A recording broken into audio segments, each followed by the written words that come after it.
성추행 가해자와 피해자가 한 공간에서 일을 한다는 것만큼 피해자를 고통스럽게 하는 것은 없습니다. 이번엔 그 장소가 바로 스타벅스인데 스타벅스 측이 이 문제를 알고서도 바로 조치를 하지 않은 것으로 드러났습니다. 전연남 기자의 단독 보도입니다. 지난 2월 서울의 한 스타벅스 매장입니다. 주방에 있던 직원이 여성 직원의 허벅지 부위를 건드립니다. 스타벅스 근무 2년 차인 20대 직원 A씨. 같은 지점에서 일하던 선배 직원 B씨에게 3차례 성추행을 당했다고 말합니다. 지나가다가 비슷한 얼굴만 봐도 너무 심장이 뛰고 가해자는 너무나 잘 지내는 것 같아서 저는 너무 고통스럽고. 고민 끝에 일주일 뒤 본사에 문제를 제기했습니다. 하지만 2차례 면담뿐 아무런 조치도 없었습니다. 신고 이후에도 같은 지점에서 보름 가까이 함께 일해야 했습니다.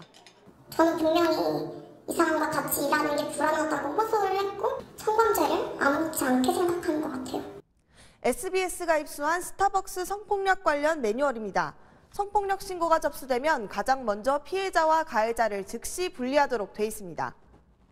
매뉴얼대로라면 사건 인지 뒤 근무 시간이 겹치지 않도록 분리하고 다음 날부터 가해자를 다른 곳으로 파견 조치할 수 있습니다. 그런데 스타벅스 측은 이런 내부 지침조차 지키지 않은 겁니다. 가해자로 지목된 B씨는 신고 14일 후인 지난 7일에야 정직 처분을 받고 매장을 떠났습니다. 황당한 건 그 다음이었습니다. A씨 자신 사건 때문에 정직 처분을 받은 게 아니었던 겁니다.